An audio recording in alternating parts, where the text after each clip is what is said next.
Like most young players, Serge Ibaka came into the league as a role player with a specific checklist of duties.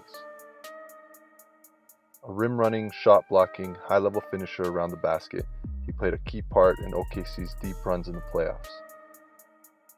Entering the 11th season of a career that has now spanned 3 teams with over 800 games under his belt, Serge's game continues to evolve and progress. He's in the midst of arguably the best season of his career and playing a significant role in Toronto's hunt for a second championship. We will turn back the clock for a portion of today's film to see the evolution of Ibaka's game over the years, and also focus on how his skill set today fits into the Raptors system. Be sure to subscribe and hit the bell button below to stay updated on all the latest content.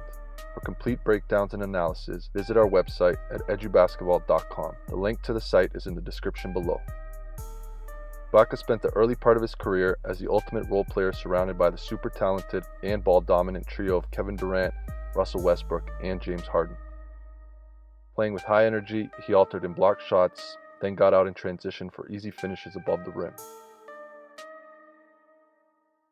While there weren't many touches to be found within the offense, Ibaka was able to impact the game on multiple levels with his size, length, and athleticism.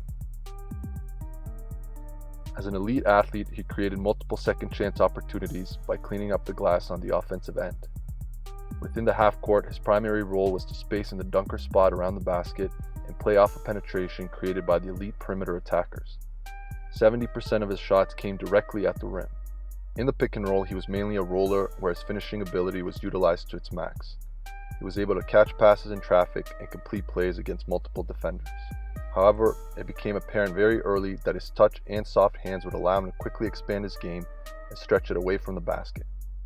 He showed a knack for finishing in between touch shots at a high percentage, and from there it only continued to expand. He started to sprinkle in some short rolls into mid-range jump shots and began to spot up from 15 feet with a very balanced and comfortable looking jump shot.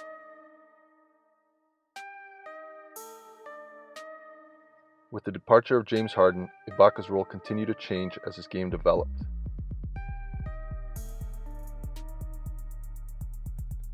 He became a dominant force as a rim protector and led the league in block shots in both 2011-12 and 2012-13 seasons. He was also named to the All-Defensive Team 3 consecutive years. He continued to attack the rim with an aggressive and relentless approach both in transition and on the offensive glass. With one less ball handler, his volume of touches in the pick and roll increased, and he fully utilized the spacing that was created around him because of the scoring prowess of Durant and Westbrook. His roll gravity made him a force to be reckoned with in the ball screen as he was able to complete plays with force and style. He also started getting more touches in the mid-post and was able to utilize his shot fake and expanding face-up game to get to the rim off the dribble. Defenses respected his mid-range jump shot, and he used it as a weapon to set up rim attacks. Where we really see the evolution begin to take off is in his spacing away from the ball. Instead of always running to the rim, Ibaka became a perimeter spacer. What were once mid-range spot-ups were now becoming three-point attempts.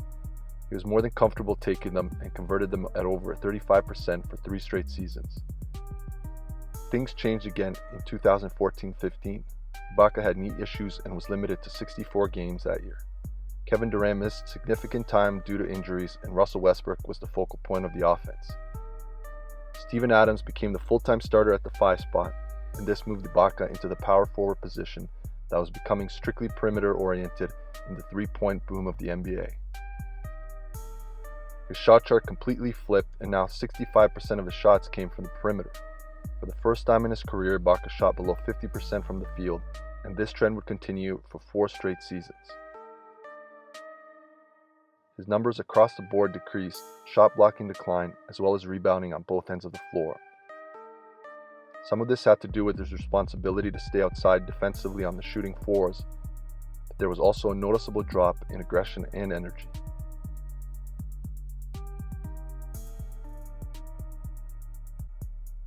After the 2015-16 season, Ibaka was traded to the Orlando Magic, where he split most of his time with Nikola Vucevic and Bismack Biyombo in the front court, both considered non-shooting bigs at the time.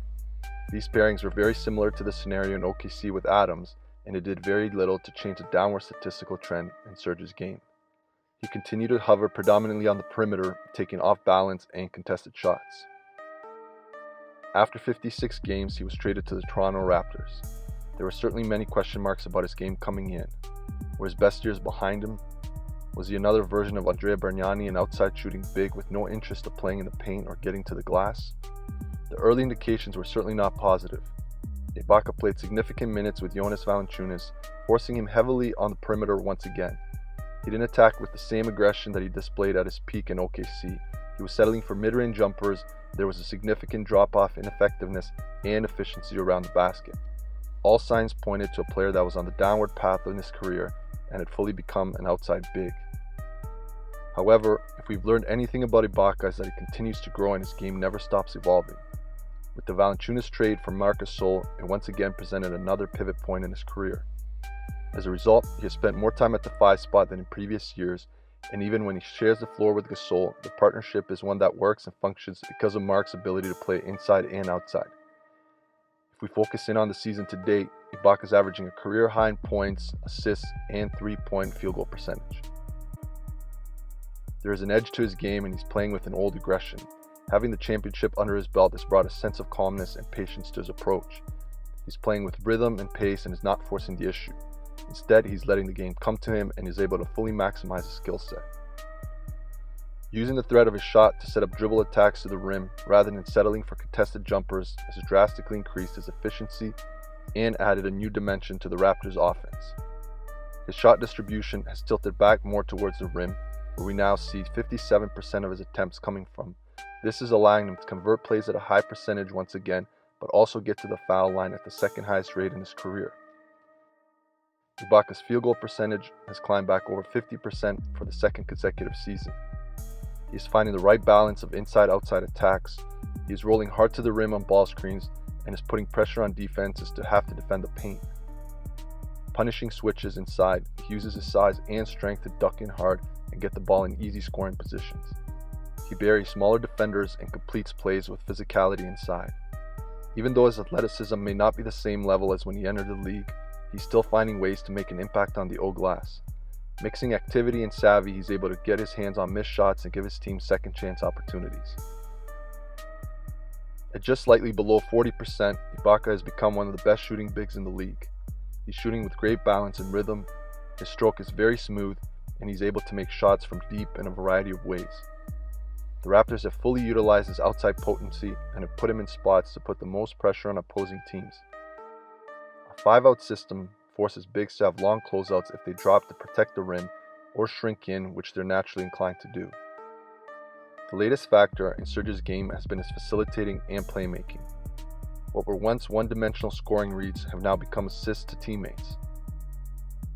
A career high in assists isn't just a sign of a player's game maturing, but also shows that he has fully bought into a system that is designed to put him and his teammates into the best possible situations. He's constantly keeping his eyes up and making reads, whether it's for himself or an open teammate. Although Ibaka and Gasol have only shared the court in limited minutes so far in their time together, Coach Nurse is showing indications of wanting to play big lineups on a more consistent basis going forward. With the versatility of both and the system around them, it should be a unique combination regardless of how often they go with it. If we've learned anything through this analysis, it's that Serge Ibaka's game never stops evolving, and why should we expect anything different for the future? Thanks for joining us. Be sure to subscribe and hit the bell button to get notified when new videos are released. For access to full analysis and all of the content, be sure to check out our website at EduBasketball.com. We'll see you next time.